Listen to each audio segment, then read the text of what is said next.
sa Diluman Land Vegetable Store.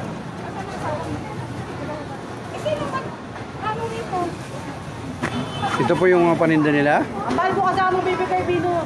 Opo. Kung sinong gustong bumili, pupunta lang po kayo dito sa Marikina Public Market kay Lumanlan. Opo.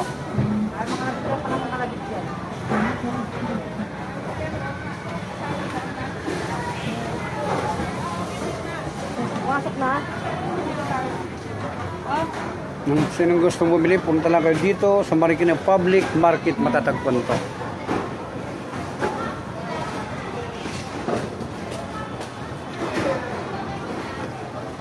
Ano ba yan?